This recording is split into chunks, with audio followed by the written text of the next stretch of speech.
Welcome to Disha TV news. ముందుగా headlines చూద్దాం. సింధు జలాలపై కవ్వింపు, యుద్ధానికి సిద్ధమన్న బిలావల్ భుట్టో.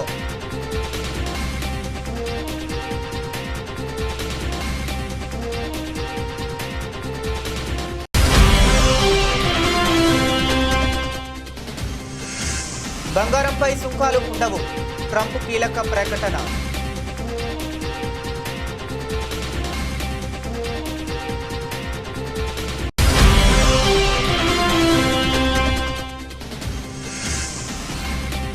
ఢిల్లీలో ఉద్రిక్తత, బారికేడ్లు ఎక్కి దూకిన ఎంపీ అఖిలేష్ యాదవ్.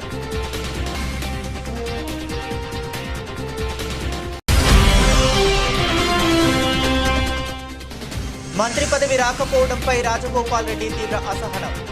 తనకు పదవి రాకుండా అడ్డుకుంటున్నది ఎవరని మండిపాటు.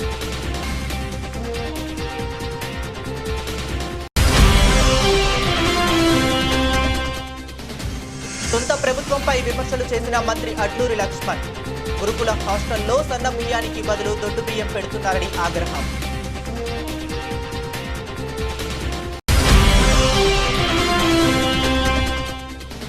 ఓటు వేయకుండా టీడీపీ నేతలు అడ్డుకుంటున్నారు ఆరోపిస్తున్న పులివెందుల జెడ్పీటీసీ ఉప ఎన్నికల వైసీపీ అభ్యర్థి హేమంత్ రెడ్డి.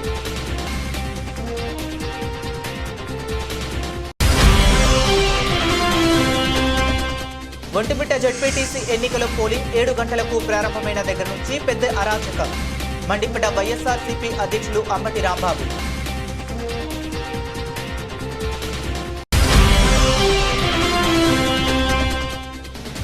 అమెరికా చర్యలపై చంద్రబాబు కీలక వ్యాఖ్యలు. మోదీ రూపంలో దేశానికి సమర్థ నాయకత్వం ఉందన్న సీఎం.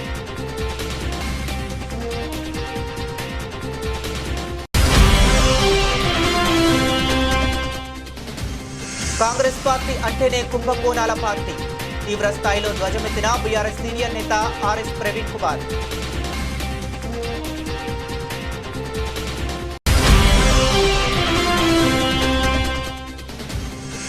హనుమకొండలో భారీ వర్షాలకు నీట మునిగిన ఇండ్లు.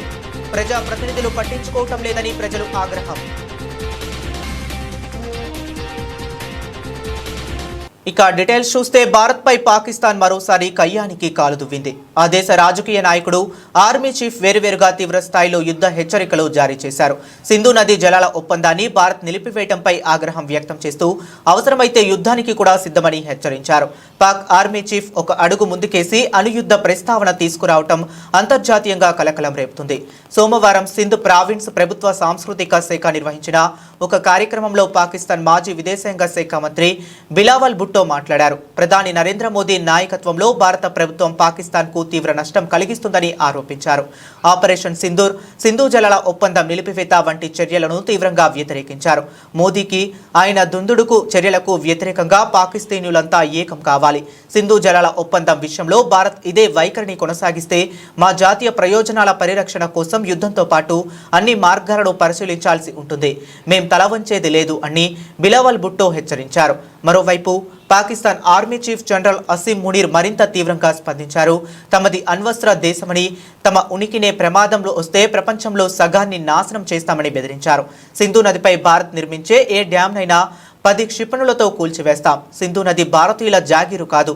ఈ ఒప్పందాన్ని రద్దు చేస్తే 25 కోట్ల మంది ఆకలితో చనిపోయే ప్రమాదం ఉంది అని ఆయన వ్యాఖ్యానించారు. हमने सब एक होके मोदी की बर्बारियत पे, मोदी के इस हमले के बारे में, मोदी के इस इरादे के बारे में आवाज उठाना है और जिदोजहद करना है ताकि इस जुल्म को भी हम रोक सकें।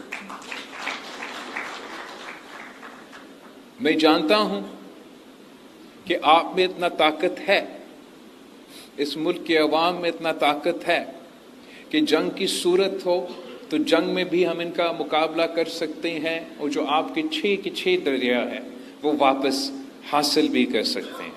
और अगर ये हमें मजबूर करते हैं, पाकिस्तान ने ये जंग नहीं छेड़ा था। हम हमेशा अमन के बारे में बात करते हैं। जहां दुनिया भर में पाकिस्तान के सफ़ीर पहुंचे, नुमाइंदे पहुंचे, हमने अमन की बात की, भारत ने जंग की बात की। लेकिन అంతర్జాతీయ మార్కెట్లను కొన్ని రోజులుగా కలవరపెడుతున్న ఊహాగానాలకు అమెరికా అధ్యక్షుడు డొనాల్డ్ ట్రంప్ తెరదించారు. బంగారం దిగుమతులపై తమ ప్రభుత్వం ఎలాంటి సుంకాలు విధించడం లేదని ఆయన స్పష్టం చేశారు.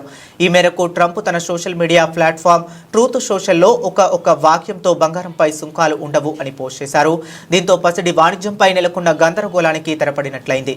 ఇటీవలే స్విట్జర్లాండ్ నుండి దిగుమతి అయ్యే 1 కిలోగ్రామ్ 100 ఔన్సుల గోల్డ్ బార్స్ పై America customs and border protection విభాగం సుంకాలు విధించవచ్చని ఒక వార్త హల్చల్ చేసింది. ఈ వార్తలతో బంగారంపై దేశాల వారీగా సుంకాలు విధిస్తారేమోనన్న ఆందోళనలు మొదలయ్యాయి. ఈ రకం గోల్డ్ బార్స్ ను కమోడిటీ ఎక్స్చేంజ్లో ఫ్యూచర్స్ కాంట్రాక్టుల కోసం, అలాగే ఆభరణాల తయారీ, పారిశ్రామిక అవసరాల కోసం ఎక్కువగా వినియోగిస్తారు.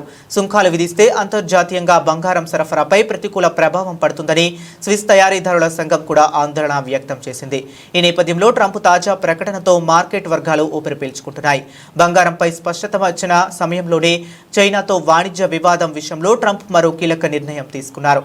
చైనా ఉత్పత్తులపై టారిఫ్ల గడువును మరో 90 రోజులు పొడిగిస్తూ కార్యనిర్వాహక ఉత్తర్వుపై సంతకం చేశారు. వాస్తవానికి ఈ గడువు ఆగస్టు 12వ తేదీ అర్ధరాత్రితో ముగియాల్సి ఉంది. అమెరికా సోయాబీన్స్ కొనుగోళ్లు 4 రెట్లు పెంచాలని చైనాను కోరిన మరుసటి రోజే ట్రంప్ ఈ నిర్ణయం తీసుకోవటం గమనార్హం. బీహార్లో ఓటర్ల ప్రత్యేక సమగ్ర సవరణను వ్యతిరేకిస్తూ దేశ రాజధాని ఢిల్లీలో విపక్ష ఎంపీలు ఆందోళనకు దిగారు. పార్లమెంట్ నుంచి ఈసీ కార్యాలయం వరకు ర్యాలీ చేపట్టారు. కాంగ్రెస్ అగ్రనేత, లోక్సభలో ప్రధాన ప్రతిపక్ష నేత రాహుల్ గాంధీ నేతృత్వంలో ఎంపీలు మార్చ్ చేపట్టారు. ఎంపీలు చేపట్టిన ఈ ర్యాలీ ఉద్రిక్తంగా మారింది. ఇండియా కూటమి ఎంపీల ర్యాలీతో అప్రమత్తమైన పోలీసులు సంసద్ మార్గులో భారీగా మోహరించారు. ఈసీ ఆఫీస్కు ర్యాలీగా వెళుతున్న ఎంపీలను బారికేడ్లు పెట్టి అడ్డుకున్నారు. ర్యాలీకి అనుమతి లేదని చెప్పారు. అయితే ప్రతిపక్ష ఎంపీలు బారికేడ్లు ఎక్కి నిరసన వ్యక్తం చేశారు. దీంతో అక్కడ ఉద్రిక్త వాతావరణం నెలకొంది. Samajwadi party chief MP Akhilesh Yadav బారికేడ్లు ఎక్కి దూకారు. ఇందుకు సంబంధించిన వీడియో వైరల్ అవుతుంది. మరోవైపు ఈ ర్యాలీలో రాహుల్ గాంధీ, ప్రియాంక గాంధీ సహా పలువురు పాల్గొన్నారు. వారందరినీ పోలీసులు అదుపులోనికి తీసుకుని అక్కడి నుంచి తరలించారు. ఎంపీల నిరసనతో రాజధాని ఢిల్లీలో ఉద్రిక్త పరిస్థితులు నెలకొన్నాయి. कर्नाटका में कम से कम सरकार कांग्रेस की है. ऐसे अधिकारी जिन्होंने वोट चोरी कराई है, वो बीएलओ हों, एसडीएम स्तर के हों, जिलाधिकारी के स्तर के हों, उत्तर प्रदेश में सरकार होती तो हम लोग कार्रवाई करते उन अधिकारियों पे. हमें उम्मीद है कि कांग्रेस पार्टी उन तमाम अधिकारियों के खिलाफ जिन्होंने वोट चोरी करके वोट चोरी में साथ दिया है. తనకు మంత్రి పదవి రాకపోవడంపై కోమటిరెడ్డి రాజగోపాల్ రెడ్డి మరోసారి తీవ్ర అసంతృప్తి వ్యక్తం చేశారు. తనకు మంత్రి పదవి దక్కకుండా అడ్డుకుంటున్నది ఎవరని ఆయన ప్రశ్నించారు. తనను పార్టీలోకి తీసుకున్నప్పుడు తాను కోమటిరెడ్డి వెంకటరెడ్డి అన్నదమ్ములం అనే విషయం పార్టీ హైకమాండ్కు తెలియదా అని అసహనం వ్యక్తం చేశారు. అన్నదమ్ములం ఇద్దరం సమర్థులం అయినప్పుడు ఇద్దరికీ మంత్రి పదవులు ఇస్తే తప్పేముందని ప్రశ్నించారు. కొంత ఆలస్యమైనా ఓపిక పడతానని, కానీ తనకు మంత్రి పదవి ఇవ్వాల్సిందేనని ఆయన డిమాండ్ చేశారు. పార్లమెంట్ ఎన్నికల సమయంలో తనకు మంత్రి పదవి ఇస్తామని మాట ఇచ్చారని, ఒడ్డు దాటే వరకు ఓడ మల్లయ్య, ఒడ్డు దాటాక బోడి మల్లయ్య అని చందంగా పరిస్థితి ఉందని రాజగోపాల్ రెడ్డి మండిపడ్డారు. 9 మంది ఎమ్మెల్యేలు ఉన్న ఖమ్మం జిల్లాకు 3 మంత్రులు ఉన్నప్పుడు 11 మంది ఎమ్మెల్యేలు ఉన్న నల్గొండ జిల్లాకు 3 మంత్రులు ఉంటే తప్పేంటని ప్రశ్నించారు. ఎంపీ, ఎమ్మెల్సీ, ఎమ్మెల్యేగా చేసిన తాను మంత్రి పదవికి అన్ని విధాల అర్హుడని చెప్పారు. సమీకరణాలు కుదరలేదని అంటున్నారు. ఎందుకు కుదురుతారో సమీకరణం? మనసుంటే మార్గం ఉంటుంది. ఎవరు కుదరలేదు రాకుండా ఎందుకు కుదురుతారో సమీకరణలు? నీకు నన్ను పార్టీలో తీసుకున్నప్పుడు కదా మీ ఇద్దరు అడగం ఉన్నాను కదా, తెలుసుగా. మన పార్లమెంట్ ఎన్నికలప్పుడు రెండోసారి ప్రామిస్ చేసి మాటిచ్చినప్పుడు కదా మీ ఇద్దరు అడగన్నాయి. అంటే అది ఎట్లుందంటే ఒడ్డు దాటినాక ఓడమల్లయా, పొడు దానిలో బోడమల్లయా అన్నట్టుంది. ఇప్పుడు సమీకరణం కుదురుతలేమని మన బట్టి విక్రమార్క గారు అంటుంది. ఏం కుదురుతలేవు? 9 మంది ఎమ్మెల్యేలు ఉన్న ఖమ్మం జిల్లాలో 3 మంత్రులు ఉన్నారు. ఎంతమంది ఉన్నారు? 11 మంది ఎమ్మెల్యేలు ఉన్నా నల్గొండకు 3 ఉన్నారు. తప్ప మహబూబ్ గారికి ముఖ్యమంత్రి ఇచ్చాం కదా మనం. రేవంత్ రెడ్డికి ముఖ్యమంత్రి ఇచ్చినప్పుడు ఇద్దరన్న మీద తప్పేంది? ఇదే నమ్మడం లేవాలని తక్కువ ఇద్దరికిద్దరే గద్దలమే ఇద్దరం. నేనేమంటున్నా, పదవి ఎవరికి ఎప్పుడు ఇవ్వాలని కాంగ్రెస్ పార్టీ అధిష్టానం నిర్ణయం తీసుకుంటది.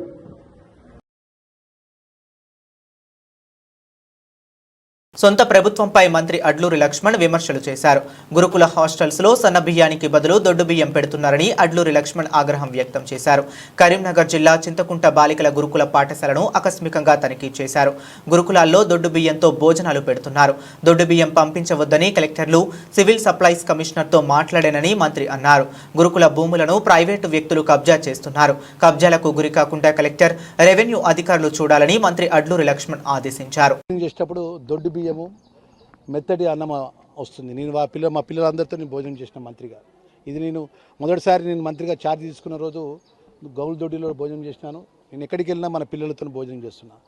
ఏదైతే జిల్లా కలెక్టర్ గారితో, అదేవిధంగా సివిల్ సప్లై కమిషనర్ చౌహాన్ గారితో మాట్లాడినాను. ఎంటైర్ తెలంగాణ రాష్ట్రంలో ఉన్న గురుకుల హాస్టల్స్లో ఎక్కడ కూడా దొడ్డు బియ్యం కానీ మెత్తడి బియ్యం అన్నం కానీ కావద్దని చెప్పాను. మరి దానిలో భాగంగా గత 10 రోజుల నుంచి ఇక్కడ పిల్లలకు ఇబ్బంది అవుతుంది. మరి తక్షణమే ఆ ఒక బియ్యాన్ని మార్చి సన్న బియ్యాన్ని ఇక్కడ తేవాలి, ఇక్కడ ఉన్న పిల్లలకందరికీ సన్న బియ్యం సరఫరా చేయాలని చెప్పడం జరిగింది. దానికి సివిల్ సప్లై కమిషనర్ గారు కూడా నాకు సాధ్యమైన తొందరగా ఆ యొక్క బియ్యం దొడ్డు బియ్యాన్ని తిరిగి వాపసు తీసుకొని వెళ్ళి ఆ మెత్తడన్నమయ్యే బియ్యాన్ని వాపసు తీసుకెళ్ళి సన్న బియ్యాన్ని కూడా సరఫరా చేస్తా అని చెప్పి మాట ఇవ్వడం జరిగింది. సార్ ఇక్కడ భూములన్నీ కూడా ప్రైవేట్ వ్యక్తులు వచ్చి ఇక్కడ కబ్జా పెడుతున్నారు సార్, ఇక్కడ షాపింగ్ కాంప్లెక్స్ కట్టుందని చెప్తే ఎంబడి కలెక్టర్ గారికి ఆదేశాలు ఇచ్చిన. ఎంత పెద్దోడైనా కానివ్వండి, దానికి ఎంత పెద్ద మనిషి అనేది అనుకోండి, గురుకుల బాలికలకు సంబంధించినటువంటి ప్రతి గజం భూమి కూడా ప్రైవేటు వ్యక్తి పోకుండా కాపాడాల్సిన బాధ్యత జిల్లా కలెక్టర్ గారిది, జిల్లా యంత్రాంగంది, రెవెన్యూ యంత్రాంగంది. ఆ విధంగా కాపాడి దానికి తనను కూడా ఓటు వేయకుండా టీడీపీ నేతలు అడ్డుకుంటున్నారని ఆరోపిస్తున్న పులివెందుల జడ్పీటీసీ ఉప ఎన్నికల వైసీపీ అభ్యర్థి హేమంత్ రెడ్డి అన్నారు. తన ఇంటిని టీడీపీ కార్యకర్తలు చుట్టుముట్టారని, పోలింగ్ బూత్ దగ్గరకు వెళితే కర్రలతో వెంటపడుతున్నారని హేమంత్ రెడ్డి ఆరోపించారు. తన గన్మ్యాన్ ని కూడా ఉన్నపలంగా మార్చేశారని, ఎస్పీకి కాల్ చేసినా పట్టించుకోవటం లేదని వైసీపీ అభ్యర్థి హేమంత్ రెడ్డి ఆరోపణలు చేశారు. నా ఇంటికాడికి వచ్చా అంటే ఏజెంట్లను 8 నుంచి 10 కార్లలో తరుముకుంటూ వచ్చినారు. వాళ్ళను నా ఇంటి ముందరికి వచ్చి బండ్లలో బైకులలో వచ్చి కట్టెలు తీసి తిప్పి, మీరు ఏజెంట్లుగా కూర్చుంటే మీ కాళ్ళు చేతులు ఇంచుతాం, మీరు దాంట్లో ఆలోచన చేయాల్సిన పని లే, మీ పని మీరు మర్యాదగా మీ ఇళ్ళలో కూర్చున్నారా లేదా అని. ఎవడున్నా నాకు అర్థం కావడంలే. ఊరు లోపల మా ఉండేది 1200 ఓట్లు, మా పంచాయతీ మొత్తం 3 ఊర్లు కలిపి 1200 ఓట్లు. 1200 ఓట్లకు గాను 900 మంది మనుషులను దించుకున్నారు. ఇది ఏమన్నా ప్రజాస్వామ్యమా? పోలీస్ వ్యవస్థ ఏం చేస్తుంది నాకు అర్థం కావడంలే. ఎలక్షన్ కమిషన్ ఏం చేస్తుంది? మా ఊరి పరిస్థితి తెలుదా? ఎస్పీ గారికి నేను ఇప్పటికి 3 సార్లు ఫోన్ చేశాను. నా పరిస్థితి ఇది సార్ ఓటు పోయినకి కూడా పోనీకి లేకున్నాము, నాకు సెక్యూరిటీ కల్పించండి అని నేను అడిగితే ఇంతవరకు అసలు రెస్పాన్స్ లేదు. 2 గన్మెన్లు, ఒక గన్మెన్ పొద్దున వరకు ఉన్నాడు, ఆ గన్మెన్ ఇంకొకరిని గన్మెన్ వచ్చినాడు, అంతే. ఇంతవరకు ఏజెంట్లను కూర్చొని కూడా పోనీలే. కట్టెలు పట్టుకొని బహిరంగంగా ఎలక్షన్ బూత్ దగ్గర నుంచి 50 మీటర్లు కూడా ఏజెంట్లు కూర్చున్నారా? మీకు బూత్ లో ఉన్నారా? ఏజెంట్లే కాదు, మేము ఎలక్షన్లే అసలు జరుపుకోవాలనే లేనట్టుంది. ఏజెంట్లు కూర్చొని కాదు, ఆడ దగ్గరికి పోయేదానికి లేదు. ఇప్పుడు మీరు లైవ్ ఇట్నే పోతా అంటే లైవ్ పోండి ఆడికి కరెక్ట్ గా పోయి. ఇప్పుడు చూడండి, ఆడ పోలింగ్ బూత్ లో మా ఊరోడు ఒక్కడు గాని ఓటు జరిగింది, ఒక్కడు నిజాయితీగా నేను ఓటు వేసినా అని ప్రెస్ ఒక్కడు. పులివెందుల ఒంటిమిట్ట జడ్పీటీసీ ఎన్నికల పోలింగ్ 7 గంటలకు ప్రారంభమైన దగ్గర నుంచి పెద్ద అరాచకం రాజ్యం వెళుతుంది.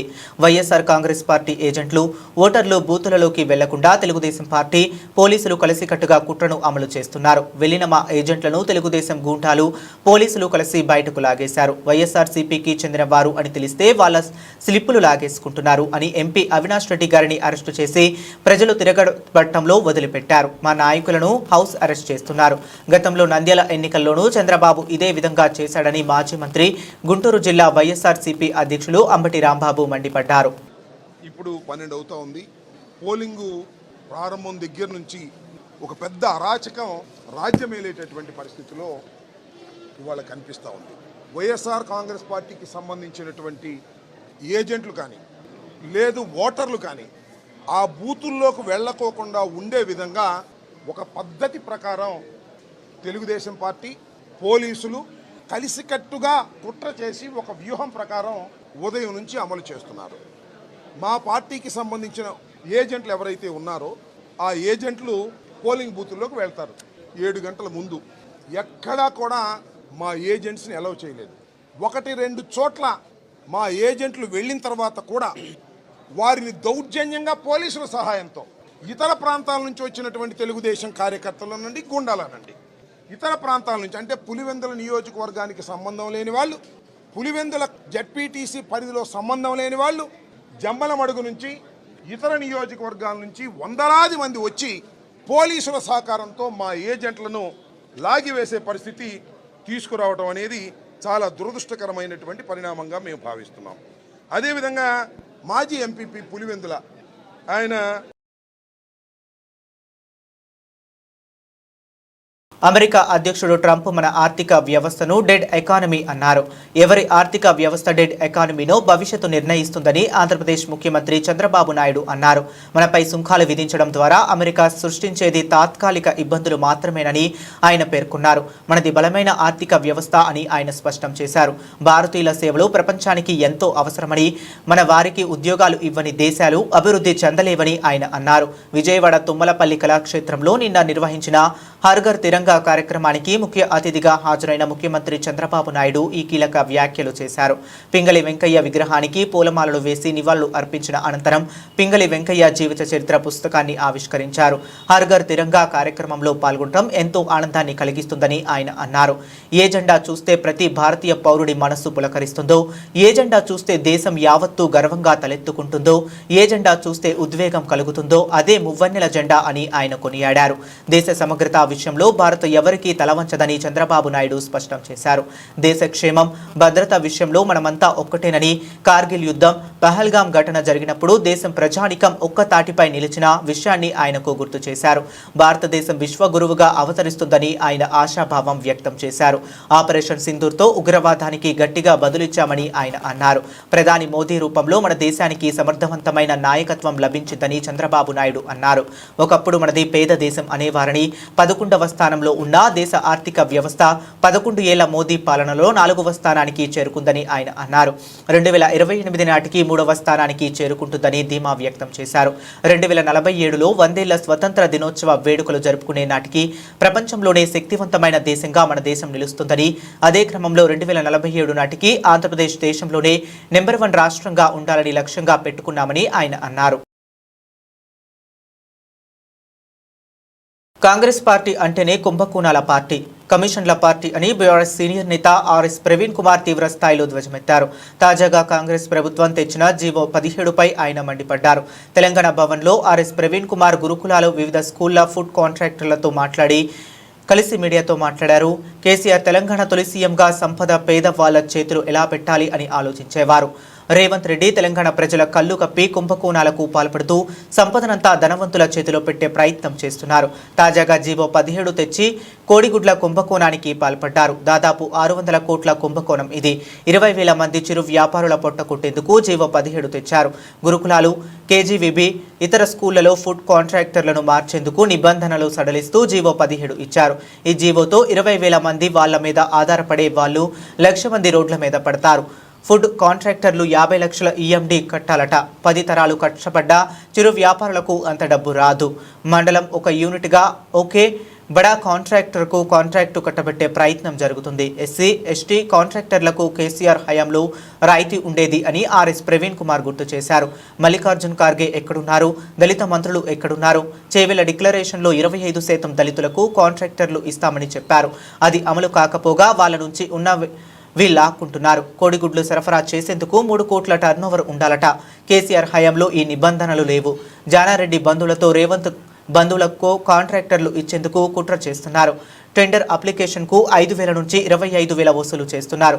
కోడిగుడ్డు రేటు గతంలో మార్కెట్ రేటు కన్నా 30 పైసలు ఎక్కువ ఉండేది. ఇప్పుడు కోడిగుడ్డు ధర 7 రూపాయలుగా నిర్ణయించారు.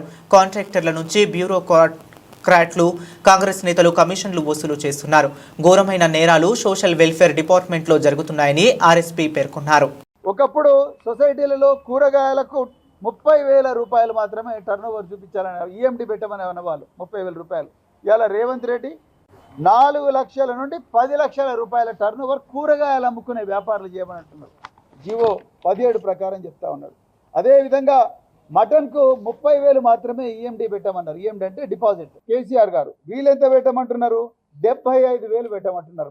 చికెన్కు మటన్కు 75,000 పెట్టమంటున్నారు. అదేవిధంగా ఇంకో గొప్ప విషయం, కేసీఆర్ గారు ఎస్సీ ఎస్టీలకు 40% రాయితీ, 40% ఈఎండిలో రాయితీ ఇచ్చిండు. కానీ ఇలా రేవంత్ రెడ్డి ఆ రాయితీని తీసేసాడు. మల్లికార్జున ఖర్గే నిద్రపోతున్నావా స్వామి నువ్వు? ఇక్కడ ఎస్సీ ఎస్టీ వర్గానికి చెందిన వాళ్ళు 5 మంత్రులను పెట్టినా అన్నాడు రేవంత్ రెడ్డి. మేము 5 మందిని మంత్రులను చేసినాం. 4 మంత్రులు, ఒక స్పీకర్ ఎస్సీ వర్గానికే చెందిన వాడైనా. డిప్యూటీ సీఎం ఎస్సీని అంటున్నాడు, దామోదర్ రాజు ఎస్సీ అంటున్నాడు, వివేకానంద్ ఎస్సీ అంటున్నాడు, అదేవిధంగా ఇంకా సీతక్క ఎస్టీ అంటా ఉన్నారు, అదేవిధంగా లక్ష్మణ్ కుమార్ ఎస్సీ అంటా ఉన్నారు. కానీ ఇలా ఈ వేల కోట్ల రూపాయల కాంట్రాక్టుల్లో ఎస్సీ ఎస్టీలకు దౌర్జన్యంగా రాయితీ తీసేసిండ్రు. మన నిద్రపోతున్నారు 5 మంది. ఎక్కడ పోయిండు గౌరవ స్పీకర్ గారు? ఎక్కడ పోయిండు 4 మంత్రులు? ఎక్కడ పోయిండు డిప్యూటీ సీఎం? బంగ్లాలు ఉంటున్నాడు కదా, ఆ బంగ్లా ప్రజాభవనికో ప్రజలందరూ ఇక్కడ ఉన్నారు, నువ్వు మాత్రం బంగ్లాలు ఉన్నావు. అది జరుగుతున్నది ఇక్కడ స్టోరీ. నువ్వు మాత్రం బంగ్లాలో సుఖంగా ఉన్నావు. హనుమకొండలో భారీ వర్షాలకు ఇండ్లు నీట మునిగాయి. ప్రజా ప్రతినిధులు పట్టించుకోవటం లేదని ప్రజలు ఆగ్రహం వ్యక్తం చేశారు. హనుమకొండ జిల్లా కేంద్రంలోని గోకుల్ నగర్ ప్రాంతంలో నిన్న కురిసిన వర్షానికి ఇళ్లలోకి వర్షపు నీరు చేరడంతో స్థానికులు ఇబ్బంది పడుతున్నారు. డ్రైనేజీలు నిర్మించకుండా సీసీ రోడ్లు వేయటం వల్ల వరద ఇంకా ఎక్కువగా వస్తుందని గోకుల్ నగర్ వాస్తవ్యులు ఆవేదన వ్యక్తం చేశారు. ఓట్లు అడగడానికి వచ్చి శాశ్వత పరిష్కారం చేస్తామని చెప్పినా ఒక్క ప్రజా ప్రతినిధి కూడా వచ్చి తమను ఆదుకోవటం లేదని కాలనీ వాసులు ఆగ్రహం వ్యక్తం చేశారు. పాములు, జర్లు, ఫ్రిడ్జ్ ఖరాబ్ అయింది, బోర్ ఖరాబ్ అయింది, కూలర్ ఖరాబ్ అయింది. మొన్నసారి సార్ ఎవరు పట్టించుకుంటలేరు. మాకు నీళ్లు రాకుంటే ఏదన్నా చేయాలి మీరు. మాకు ఏది లేదు కోరిక, మాకు నీళ్లు రాకుంటే చేయండి. చూస్తా అనుకుంటాను, ఓట్లప్పుడు కనబడతారు, ఇప్పుడు ఎవరు కనపడరు. మరి మా పరిస్థితి ఎట్లా చెప్పండి. మరి కించిల పిల్లలను పట్టుకొని రాత్రిపై పైన పండుకున్నాం. మాకు ఏదన్నా ఒకటి చేయాలి అంతే. మాకు అది చేయబట్టి మాకు ఇంకా జల్లు ఇంతకుముందు 2-3 గంటలు లేట్గా వచ్చాయి, కానీ పడుడుతోనే వాటర్ వస్తాయి. అది ఎందుకు కట్టిన రోడ్డు ఏంది కథ? మోడీ డెవలప్మెంట్ లేకుండా సీసీ రోడ్ ఎత్తా ఎవడన్నా? అట్లా ఉంది ప్రభుత్వ పరిస్థితి. పరిస్థితి చూడండి, ఇది కార్పొరేటర్ ఆయన ప్లాన్ ప్రకారం అంటే ఆయన ప్లాన్ కట్టిండు. ఇప్పుడు వచ్చే ప్రభుత్వం ఇది ఏందో పరిస్థితులు ఇట్లున్నాయి. గోకులారు ఉంటావా లేకపోతే చెరువులో ఉంటావా అర్థమవుతుంది. నడి రోడ్ జంక్షన్ లో ఇది పరిస్థితి. ప్రకాశం జిల్లా ఒంగోలు పోలీసుల ఎదుట మరోసారి సినీ డైరెక్టర్ రామ్ గోపాల్ వర్మ విచారణకు హాజరయ్యారు. గత వైసీపీ ప్రభుత్వంలో అప్పటి ప్రతిపక్ష పార్టీ నేతలుగా ఉన్న చంద్రబాబు, పవన్ కళ్యాణ్, నారా లోకేష్లను కించపరుస్తూ రామ్ గోపాల్ వర్మ తన ఎక్స్ లో పోస్టింగ్స్ పెట్టారు. వ్యూహం సినిమా ప్రమోషన్స్ లో భాగంగా రామ్ గోపాల్ వర్మ అనుచిత పోస్టింగ్స్ పెట్టారు. రామ్ గోపాల్ వర్మ అనుచిత పోస్టింగ్స్ పై ప్రకాశం జిల్లా మద్దిపాడుకు చెందిన టీడీపీ కార్యకర్త రామలింగం పోలీసులకు ఫిర్యాదు చేశారు. రామలింగం ఫిర్యాదులపై గతేడాది నవంబర్ 10న మద్దిపాడు పోలీస్ స్టేషన్లో రామ్ గోపాల్ వర్మపై కేసు నమోదైంది. అప్పట్లో విచారణకు రావాలని రామ్ గోపాల్ వర్మకి పోలీసులు నోటీసులు జారీ చేశారు అని ఆయన ముఖం చాటేశారు. తనపై నమోదైన కేసులు కొట్టివేయాలంటూ హైకోర్టును ఆశ్రయించారు. కానీ రామ్ గోపాల్ వర్మకి హైకోర్టులో ఊరట లభించలేదు. పోలీసుల విచారణకు హాజరు కావాలని హైకోర్టు ఆదేశాలు జారీ చేయడంతో ఈ ఏడాది ఫిబ్రవరి 7న ఒంగోలు రూరల్ పోలీస్ స్టేషన్లో రామ్ గోపాల్ వర్మ విచారణకి హాజరయ్యారు. రామ్ గోపాల్ వర్మ అనుచిత పోస్టింగ్స్ పై రూరల్ సిఐ శ్రీకాంత్ 8 గంటల పాటు విచారించి పంపారు. ఈ రోజు మరోసారి విచారణకు హాజరు కావాలని వర్మకి పోలీసులు నోటీసులు జారీ చేశారు. దీంతో ఒంగోలు తాలూకా పోలీస్ స్టేషన్లో విచారణకు రామ్ గోపాల్ వర్మ హాజరయ్యారు. రామ్ గోపాల్ వర్మతో పాటు ఆయన లాయర్లను విచారణకి పోలీసులు అనుమతించారు. చంద్రబాబు, పవన్ కళ్యాణ్, నారా లోకేష్ పై అనుచిత పోస్టింగ్స్ వెనుక ఎవరు ఉన్నారు, ఫైబర్ నెట్ నుండి రామ్ గోపాల్ వర్మకి 2 కోట్లు ఎలా ఇచ్చారు అన్న కోణంలో విచారణ జరుగుతుంది. దేశంలో పసిడి ప్రియులకు మళ్లీ గుడ్ న్యూస్ వచ్చేసింది. ఎందుకంటే ఈ రోజు ఉదయం నాటికి పసిడి ధరలు భారీగా పడిపోయాయి. ఈ క్రమంలో బంగారం ధరలు ఆగస్టు 12, 2025న గణనీయమైన తగ్గుదలను నమోదు చేశాయి. గుడ్ రిటర్న్స్ వెబ్సైట్ ప్రకారం ఢిల్లీలో 24 క్యారెట్ల బంగారం ధర 10 గ్రాములు ధర 760 తగ్గి 1,02,420కి చేరుకుంది. అదే సమయంలో 22 క్యారెట్ల బంగారం ధర 93,890 వద్ద నిలిచింది. ఈ ధరలు నిన్నటితో పోలిస్తే భారీగా తగ్గాయి. వెండి ధరలు మాత్రం స్థిరంగా ఉండి ఢిల్లీలో కిలోగ్రామ్ వెండి ధర 1,16,900 స్థాయిలో ఉంది.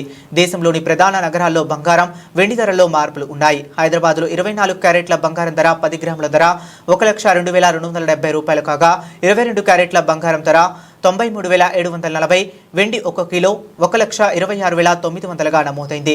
విజయవాడలో 24 క్యారెట్ల బంగారం ధర 1,02,270 కాగా 22 క్యారెట్ల బంగారం ధర 93,740 కాగా వెండి ధర 1,26,900గా ఉంది. చెన్నైలో 24 క్యారెట్ల బంగారం ధర 1,02,270 కాగా 22 క్యారెట్ల బంగారం ధర 93,740, వెండి ధర 1,26,900గా ఉంది. ముంబైలో 24 క్యారెట్ల బంగారం ధర 1,02,270 కాగా 22 క్యారెట్ల బంగారం ధర 93,740, వెండి ధర 1,16,900గా నమోదైంది. ఈ ధరలు ఢిల్లీతో పోలిస్తే కొన్ని నగరాల్లో స్వల్ప వ్యత్యాసాలను చూపిస్తున్నాయి. వెండి ధరలు హైదరాబాద్, విజయవాడ, చెన్నైలలో ఢిల్లీ కంటే ఎక్కువగా ఉన్నాయి. బంగారం ధరలు ఇటీవలే ఆల్ టైమ్ గరిష్ట స్థాయిలకు చేరినప్పటికీ ఆగస్టు 12న గణనీయమైన తగ్గుదల నమోదైంది. దీనికి ప్రధాన కారణాలు అంతర్జాతీయ మార్కెట్తో అమెరికా డాలర్ బలపడటం, పెట్టుబడిదారులతో కొంతమంది లాభాలను బుక్ చేసుకోవటం. అంతర్జాతీయ మార్కెట్లో బంగారం ధరలు స్పాట్ గోల్డ్ రేట్లపై ఆధారపడి ఉంటాయి. డాలర్ బలపడటం వల్ల బంగారం ధరలు స్వల్పంగా తగ్గాయి. అమెరికా ఫెడరల్ రిజర్వ్ వడ్డీ రేట్లపై అంచనాలు కూడా ఈ తగ్గుదలకు దోహదపడ్డాయి. భారతదేశంలో శ్రావణ మాసం పండుగ సీజన్ సమీపిస్తున్నప్పటికీ కొంతమంది కొనుగోలుదారుల ధరలు మరింత తగ్గే అవకాశం కోసం ఎదురు చూస్తున్నారు. దీనివల్ల డిమాండ్ తాత్కాలికంగా తగ్గింది. వెండి ధరలు స్థిరంగా ఉండటం దీన్ని పారిశ్రామిక వినియోగం, స్థిరమైన డిమాండ్ను సూచిస్తుంది. ఈ ఏడాది భారత్, శ్రీలంకల్లో ప్రతిష్టాత్మక మహిళల వన్డే వరల్డ్ కప్ జరగబోతుంది. సెప్టెంబర్ 30 నుంచి నవంబర్ 2 వరకు జరిగే ఈ టోర్నీ 50 రోజుల కౌంట్ డౌన్తో పాటు ట్రోఫీ ఆవిష్కరణ కార్యక్రమం సోమవారం ఘనంగా జరిగింది. ఇందులో ఐసీసీ అధ్యక్షుడు జైషా, సిఓఓ సంజోష్ గుప్తా, బీసీసీఐ కార్యదర్శి దేవ్జిత్ సైఖియా, మాజీ క్రికెటర్లు యువరాజ్ సింగ్, మిథాలీ రాజ్తో పాటు భారత మహిళల జట్టు కెప్టెన్ హర్మన్ ప్రీత్ కౌర్, స్మృతి మంధన, జెమిమా రోడ్రిగ్స్ పాల్గొన్నారు. అయితే 1973 నుంచి జరుగుతున్న ఈ మెగా టోర్నీలో భారత జట్టు విజేతలుగా నిలవలేకపోయింది. 2005, 2017లో మాత్రం రన్నరప్గా నిలిచింది. అందుకే కెప్టెన్ హర్మన్ ప్రీత్ కప్పై ధీమాను వ్యక్తపరుస్తుంది. ఈసారి మాత్రం అన్ని అడ్డంకులను అధిగమించి భారత అభిమానులు ఎంతగానో ఎదురు చూస్తున్న కప్ను సాధిస్తాం. దేశం కోసం ఏం చేయడానికైనా సిద్ధంగా ఉంటాం. అలాగే యువరాజ్ను చూసి నేనెంతో ప్రేరణ పొందుతా అని హర్మన్ తెలిపింది. వరల్డ్ కప్లో 5 మ్యాచ్లకు ఆతిథ్యం ఇవ్వాల్సిన బెంగళూరు చిన్నస్వామి స్టేడియంపై ఇంకా ఎలాంటి నిర్ణయమూ తీసుకోలేదు. జూన్ 4న అక్కడ జరిగిన తొక్కిసలాట కారణంగా స్టేడియంలో మ్యాచ్లపై కర్ణాటక ప్రభుత్వం నిషేధం విధించింది. అయితే అనుమతి కోసం కర్ణాటక రాష్ట్ర క్రికెట్ సంఘం ఇప్పటికే ప్రభుత్వానికి లేఖ రాసినా స్పందించలేదు. ఒకవేళ అక్కడ మ్యాచ్లు జరగకపోతే వైజాగ్, గువాహటికలకు తరలించే ఛాన్స్ ఉంది. అయితే పాకిస్తాన్తో పాటు కొన్ని ఇతర జట్లు మ్యాచ్లకు శ్రీలంక కూడా ఆతిథ్యం ఇవ్వనుంది.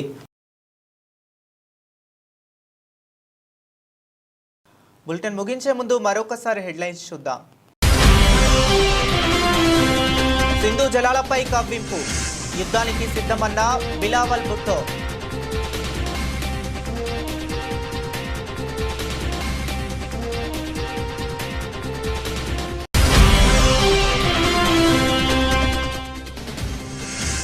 బంగారంపై సుంకాలు ఉండవు, ట్రంప్ కీలక ప్రకటన.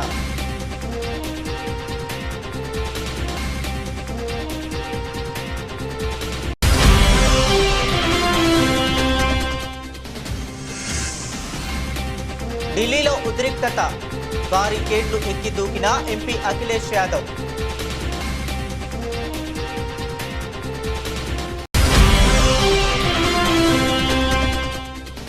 మంత్రి పదవి రాకపోవడంపై రాజగోపాల్ రెడ్డి తీవ్ర అసహనం. తనకు పదవి రాకుండా అడ్డుకుంటున్నది ఎవరని మండిపాటు.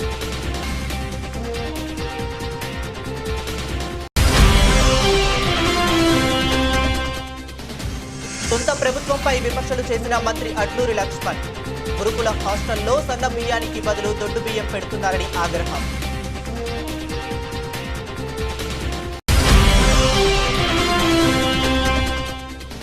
ఓటు వేయకుండా టీడీపీ నేతలు అడ్డుకుంటున్నారు ఆరోపిస్తున్న పులివెందుల జెడ్పీటీసీ ఉప ఎన్నికల వైసీపీ అభ్యర్థి హేమంత్ రెడ్డి.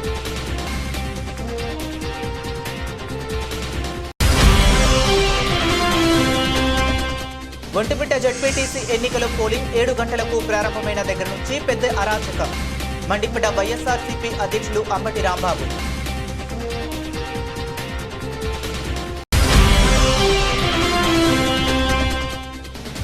అమెరికా చర్యలపై చంద్రబాబు కీలక వ్యాఖ్యలు. మోదీ రూపంలో దేశానికి సమర్థ నాయకత్వం ఉందన్న సీఎం.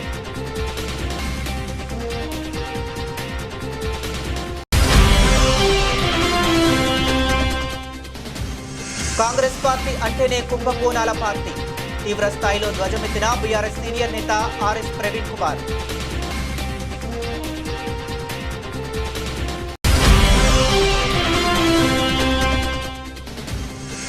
హనుమకొండలో భారీ వర్షాలకు నీట మునిగిన ఇండ్లు. ప్రజాప్రతినిధులు పట్టించుకోవటం లేదని ప్రజలు ఆగ్రహం.